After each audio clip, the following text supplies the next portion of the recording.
इस वीडियो में हम देखेंगे IBPS PO मेंस 2016 में पूछा गया पजल का प्रॉब्लम। एक मेमोरी बेस्ड है ये, लेकिन हम देखेंगे कि इस तरह के प्रॉब्लम अगर आपके आगे आने वाले एग्जामों में आएंगे, जैसे आपके क्लर्क प्री के एग्जाम हैं या मेंस के एग्जाम हैं, तो आप कैसे इसको सॉल्व करेंगे। बहुत ही आसान होगा इनको सॉल्व करना। तो चलिए स्टार्ट करते हैं आज की वीडियो।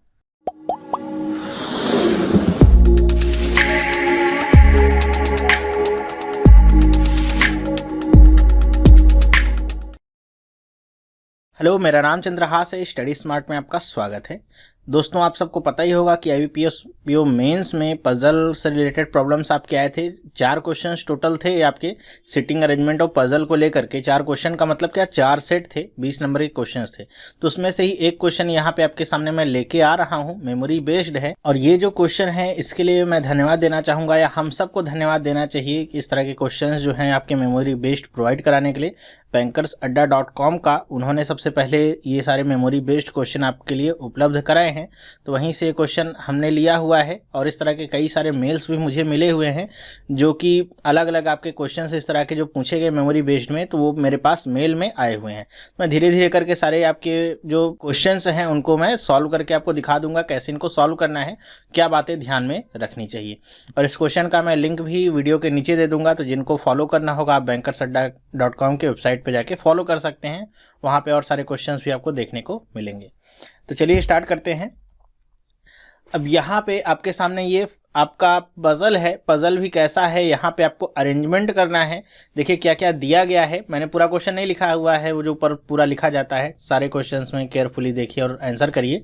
सीधे क्वेश्चन मैंने यहाँ पे लिखा हुआ है, क्या लिखा हुआ है, JKLMSTU&V are 8 employees of an organization and they will attend a meeting in a 4 month। कि ये आपके 8 एम्प्लॉयज़ हैं किसी ऑर्गेनाइजेशन के, और ये आपकी मीटिंग अटेंड करते हैं 4 महीनों में। महीनों के नाम भी लिखे हुए हैं, मार्च, जून, अक्टूबर एंड नवंबर। ठीक है, ये महीने हैं। The meeting held in each month on 30th and 27th date. ठीक है, कि 13 और 27 तारीख में हर महीने में मीटिंग होती है, मतलब 2 बार होती है एक महीने में meeting. Only 2 meetings held in a month, ये आगे लिखा हुआ है। तो ये आपको डिटेल में लिए। यहाँ पे देखिए पैरामीटर्स आपके क्या क्या दिए गए हैं। मतलब आपको एक तो पर्सन्स को अरेंज करना है, उसके साथ आपके महीने जुड़े हुए हैं कि किस किस महीने में मीटिंग लेते हैं। साथ ही साथ उस महीने में आपको 2 डेट्स भी दी गई हैं कि हर महीने की 13 और 27 तारीख को मीटिंग होती है। तो मैंने इस तरह के जब पजल्स कराए हुए हैं आपको कुछ, तो उसमें मैंने आपको बताया, जैसे फ्लोर बेस्ड पजल्स में भी मैंने आपको बताया, जब भी आपको 2-3 पैरामीटर दिए रहेंगे तो उसमें आपको एक पैरामीटर तो फिक्स लेकर के चलना है। जैसे फ्लोर बेस्ड पजल होती है तो वहाँ पे हम एक पैरामीटर को फिक्स लेके चलते हैं कि एक हमारा तो फिक्स है, कैसे किस पोजीशन में किसको बैठाना है वो हम क्वेश्चन को देख के डिसाइड करते हैं। वैसे इस तरह के जब भी क्वेश्चंस आएंगे पजल वाले, तो एक आप फिक्स लेकर के चलिए, जिसको आप फिक्स कर दीजिए, बाकी दोनों को उसके अकॉर्डिंग आप अरेंज करिए।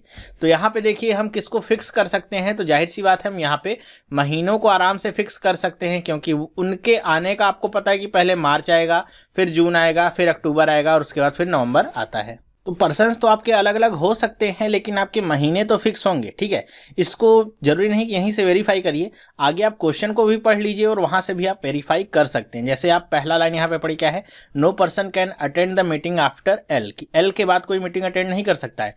जबकि यहाँ पे अगर देखिए JKL, यहाँ पे आपके तीसरे नंबर पे, इसका मतलब क्या है, यहाँ पे आपको पर्सन्स को फिक्स नहीं करना है, क्योंकि यहाँ पे पर्सन्स को यहाँ पे रीअरेंज किया जाएगा। तो हम महीनों को यहाँ पे फिक्स कर लेते हैं। कैसे आपके महीने दिए गए वैसे आप लिख लीजिए। तो मैं यहाँ पे लिखूंगा सबसे पहले क्या, मार्च, उसके नीचे क्या, जून, उसके नीचे आपका आ जाएगा अक्टूबर और उसके नीचे नवंबर। ठीक है, इसके बाद आपको क्या पता है कि हर महीने में 2 बार आपकी मीटिंग होनी है। एक आपकी 13 तारीख को होगी और एक आपकी 27 तारीख को होगी। देखिए ये जो 13 और 27 वाली डेट है ना, कई भी सारी वेबसाइट्स पे मैंने देखा है क्वेश्चन, तो इसमें थोड़ा सा डिफरेंस मिलेगा। कोई इसमें 22 लिखा हुआ है, कोई इसमें 23 लिखा हुआ है, और यहाँ पे पर्सन्स के नेम में भी डिफरेंस मिल सकता है। मेमोरी बेस्ड है, लेकिन आपका आइडिया पूरा सब में सेम ही फॉलो होता है। तो यहाँ पे आपका मान लीजिए 27 दिया हुआ है, तो हमको पता है कि मार्च में भी 13 और 27 में होगा, जून में भी, अक्टूबर में भी, नवंबर में भी। तो हम यहाँ पे लगा लेते हैं कि आपका मार्च में मान लीजिए एक 13 तारीख को मीटिंग होगी और एक 27 तारीख को मीटिंग होगी। इसी तरह जून में भी आपकी 13 तारीख को होगी और 27 तारीख को होगी। अक्टूबर में भी सेम यहाँ पे कहानी फॉलो होती है, और नवंबर में भी आपका ये 2 दिन पे मीटिंग होती है। ओके, चलिए इतनी बात पता चली। ठीक है, आगे बढ़ते हैं। अब हमको केवल पर्सन्स को यहाँ पे अरेंज करना है। यहाँ पे दो वैल्यूज हमने यहाँ पे अरेंज कर लिए, फिक्स है, क्योंकि इसमें कोई संभावना है ही नहीं। आपको पता क्या है, 13 पहले आएगा, 27 बाद में आएगा, तो इसमें कोई सोचने वाली बात है ही नहीं। अब देखिए क्वेश्चन पढ़ते हैं। No person can attend the meeting after L, कि एल के बाद कोई भी पर्सन मीटिंग अटेंड नहीं कर सकता है। मतलब क्या, एल सबसे बाद वाली मीटिंग को अटेंड करता है। मतलब आप देखिए, अगर क्रम से देखिए तो मार्च, जून, अक्टूबर, नवंबर, सबसे आखिरी महीना नवंबर इसमें है, और नवंबर की 27 डेट में आपका एल चला जाएगा मीटिंग को अटेंड करने। एल के बाद कोई यहाँ पे चांस ही नहीं बचता है, तो यही आपको देखना होगा। M does not attend the meeting in the month of 31 days, कि एम उस महीने में मीटिंग अटेंड नहीं करता है जिसमें 31 दिन हैं। तो बताइए 31 दिन किस में होंगे? एक तो आपका मार्च में होगा, ये तो आप आसानी से निकाल सकते हैं ना कि 30 और 31 दिन किस में होते हैं, मेरे ख्याल से इसमें प्रॉब्लम नहीं है। और उसके बाद आपका क्या होता है, जुलाई 31 का होता है, तो जून 30 का हो गया, और फिर जुलाई, अगस्त, ये भी आपका 31 का हो जाएगा। मतलब ये 30 वाले महीने जून होंगे, और ये वाला क्या होगा, नवंबर वाला आपका क्या होगा, ये भी आपका 30 वाला होगा। तो अक्टूबर और मार्च में अटेंड नहीं कर सकता है एम, तो किस में अटेंड करेगा? या तो जून में या तो नवंबर में करेगा। तो नवंबर में केवल एक ही जगह खाली है, कौन सी है, 13 तारीख को, तो या तो यहाँ पे। ठीक है, तो ये हमने ऐसे इसको रख दिया है। ओके, यहाँ पे पता नहीं 13 पे करेगा 27 पे करेगा, इसलिए मैंने बाहर लिखा हुआ है। जहाँ पे करेगा, अगर यहाँ पे जून में करेगा तो हम उसको वहाँ से अटैच कर देंगे, लेकिन अगर नवंबर में करेगा तो उसकी जगह फिक्स है, कौन सी, 13 तारीख वाली। ओके, चलिए आगे पढ़ते हैं। S and U attends meeting after M on the date of 27th of different months. कह रहे हैं कि एस और यू अटेंड करते हैं मीटिंग, कब? आफ्टर एम, एम के बाद। तो अगर सोचिए एम यहाँ पे होगा तो एम के बाद तो कोई जगह खाली है ही नहीं, और वैसे भी 2 पर्सन्स को बैठाना है, तो मतलब एम की ये पोजीशन गलत है। कह रहे हैं कि एस और यू एम के बाद मीटिंग अटेंड करते हैं, तो एम या तो 13 तारीख में होगा या तो 27 तारीख में होगा। लेकिन आगे पढ़िए तो समझ में आएगा कि 27वीं तारीख को ही दोनों मीटिंग अटेंड करते हैं। मतलब एम 27 तारीख पे नहीं जा सकता है। क्यों? अगर एम 27 तारीख पे जाएगा तो आगे आप देखेंगे एस को तो बैठा लिया आपने 27 तारीख पे, लेकिन यहाँ पे देखेंगे तो एल बैठा हुआ है अगले महीने की 27 तारीख पे। 13 पे बैठा ही नहीं सकते हैं आप किसी को, आपको 2 पर्सन्स को बैठाना है। ध्यान समझिएगा, एस और यू को बैठाना है, और पता क्या है कि 27 तारीख में ही बैठाना है। तो अगर आपने एम को यहाँ पे बैठा दिया, इन केस एम को यहाँ पे बैठाया, तो आप यहाँ पे एस या यू को बैठाएंगे और दूसरी पोजीशन खाली ही नहीं होगी, तो एम आपका यहाँ पे भी नहीं बैठ सकता। तो एम कहाँ पे बैठ सकता है? सीधी सी बात क्या है, एम यहाँ पे बैठेगा। तो एम यहाँ पे बैठा तो आपका एक पर्सन एस यहाँ पे बैठेगा, और यू वाला उसके बाद बैठेगा। तो आगे हम पढ़ते हैं क्या लिखा हुआ है। S and U attends the meeting after M on 27th of different months, की अलग अलग मंथ्स के 27th पे अटेंड करते हैं। तो आपका एस यहाँ पे होगा और यू आपका कहाँ पे होगा, कुछ यहाँ पे होगा। फिर आगे पढ़ते हैं क्या है। वाइल जे एंड के अटेंड्स बिफोर एम एंड के अटेंड्स आफ्टर जे।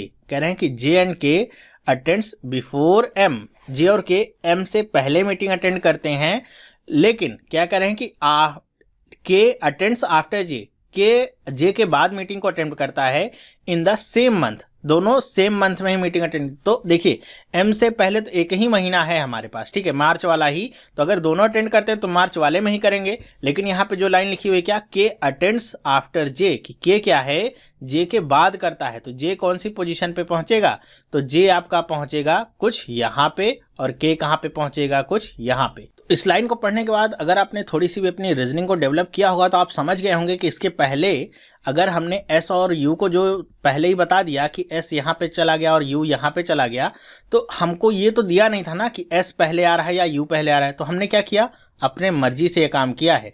ध्यान रखिएगा, यहीं पे आप गड़बड़ी करेंगे, अपने मर्जी से कुछ भी नहीं करना है।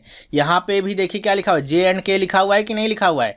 तो अगर इसको वैसे ही करना होता तो यहाँ पे इसको बताने की जरूरत नहीं होती कि के क्या होगा, के अटेंड्स आफ्टर जे, कि के क्या होगा, जे के बाद अटेंड करेगा। ये बताने का कोई मतलब नहीं होता यहाँ पे, लेकिन यहाँ पे सिर्फ ये इसलिए बताया ही गया है ताकि आप इसको अरेंज कर सके। ठीक है, अगर यहीं पे लिखा होता आपका क्या कि जे अटेंड्स आफ्टर के, तो आपका क्या होता कि पहले आपका के आता उसके बाद जे आता।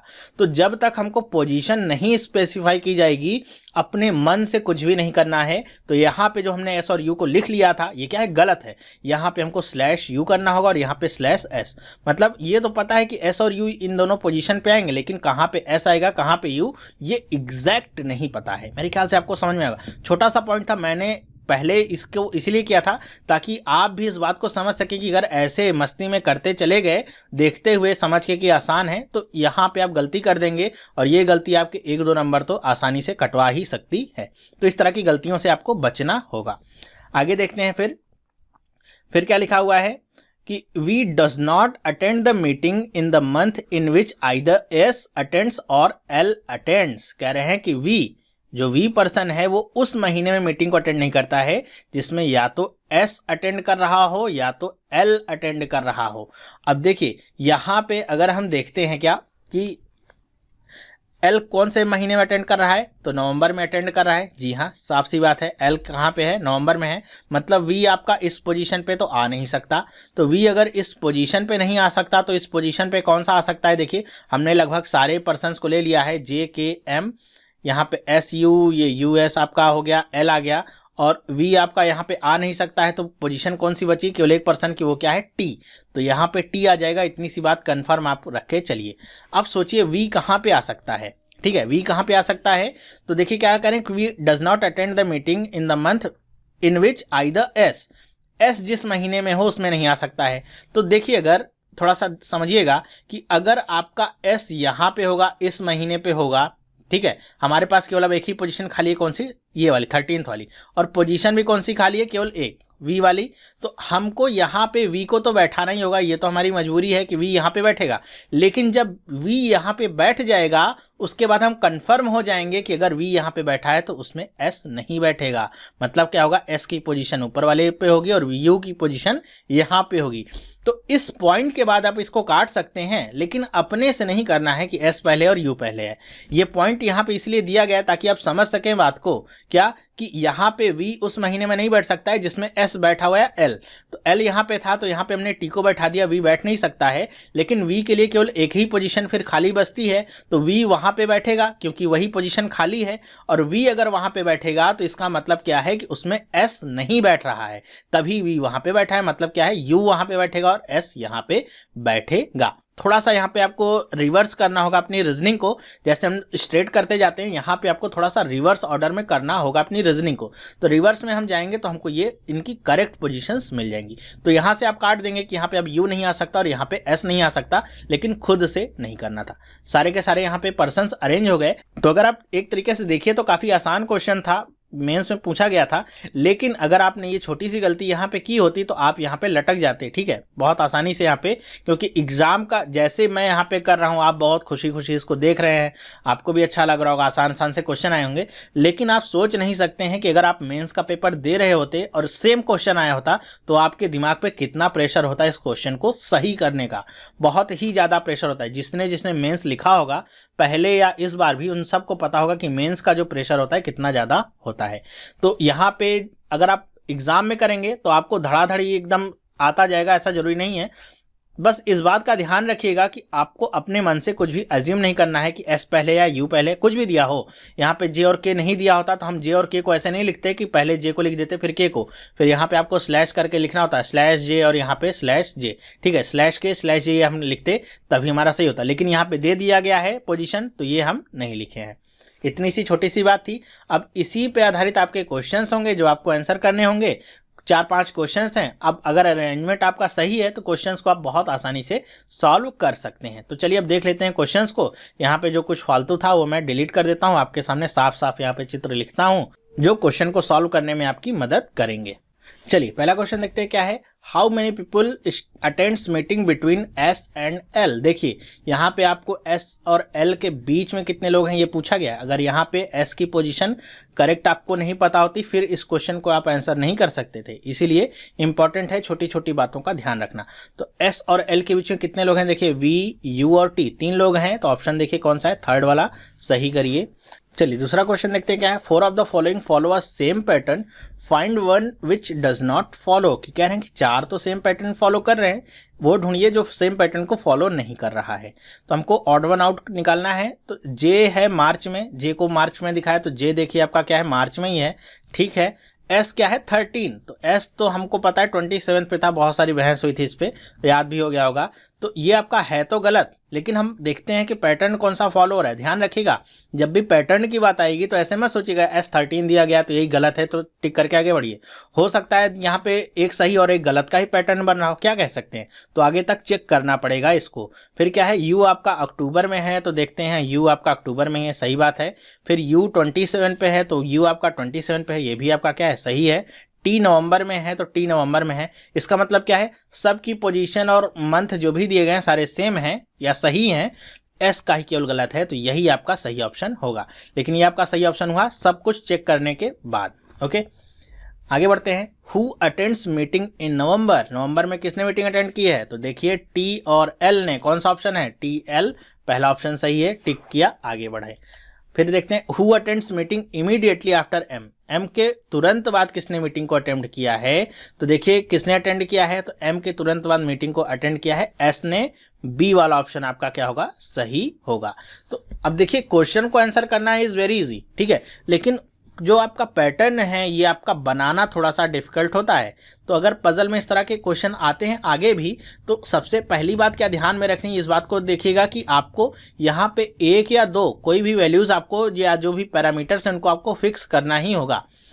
अगर आप एक को फिक्स नहीं करेंगे, अगर सबको वेरिएबल लेके चलेंगे, सबको इधर उधर हौच पौच करते रहेंगे, फिर तो बहुत बड़ा हो जाएगा। एक को कम से कम फिक्स करिए, हमने एक को फिक्स किया, उससे हमारा दूसरा पैरामीटर भी फिक्स हो गया, केवल पर्सन्स को हमको यहाँ पे रीअरेंज करना पड़ा था।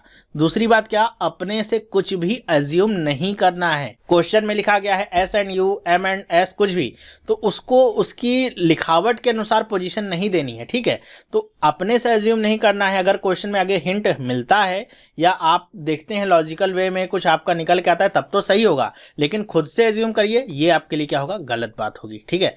तीसरा यहाँ पे आपके लिए क्या एक सावधानी कह लूँ या समझ लीजिए सलाह कह लूँ कि जब भी आपको क्वेश्चंस मिलते हैं पजल वगैरह के, तो उनको आप शुरुआत में सबसे पहले मत करिए, क्योंकि आपको नहीं पता कि ये पजल आपका 2 मिनट में सॉल्व होगा या फिर 20 मिनट में सॉल्व होगा। वो आप जब पूरा क्वेश्चन करेंगे तभी समझ में आता है कितनी जल्दी ये सॉल्व हो सकता है। तो पजल के लिए आखिरी का टाइम आप बचा के रखिए, ओके, आखिरी में इसको सबसे सॉल्व करिएगा। तो ये तो थे इसके ऊपर क्वेश्चन। तो यहाँ तक ही था ये वीडियो आपको कैसा लगा मुझे कमेंट करके बताइएगा कि आपको वीडियो पसंद आया कि नहीं। वीडियो पसंद आया है तो लाइक ज़रूर करिए और अपने दोस्तों के साथ भी शेयर करिए, बताइए उन्हें भी कि इस तरह के क्वेश्चंस आ रहे हैं। इस तरह की प्रैक्टिस पे आप जुड़ जाइए, कम से कम ये 5 नंबर तो आप आसानी से पा ही सकते हैं, इसमें कोई भी डिफ़िकल्टी नहीं है। तो अगर वीडियो देखने के बाद भी आपके मन में कोई दुविधा है, कोई प्रश्न है, जो चीज़ समझ में नहीं आई है कैसे हुआ है, वो भी आप मुझसे कमेंट करके पूछ सकते हैं, मैं जवाब देने का पूरा प्रयत्न करूंगा। हालांकि यहाँ पे मैंने 4 ही क्वेश्चन लिए थे, एक क्वेश्चन शायद कोई स्किप हो गया है, देख लीजिएगा आप, आपका ये तो बन गया है। क्वेश्चंस की आप टेंशन नहीं लेते हैं। तो इस वीडियो में बस इतना ही। ये वीडियो आपको कैसा लगा मुझे बताइएगा जरूर, और चैनल को अगर आपने सब्सक्राइब नहीं किया है तो आज ही इस चैनल को सब्सक्राइब करिए, जिससे इस तरह की जो वीडियोस हैं आपको मिलती रहे और आपकी प्रिपरेशन और अच्छी होती रहे। तो ये वीडियो देखने के लिए आपका बहुत बहुत धन्यवाद। अब हम मिलेंगे नेक्स्ट वीडियो में, तब तक के लिए have a nice day and bye.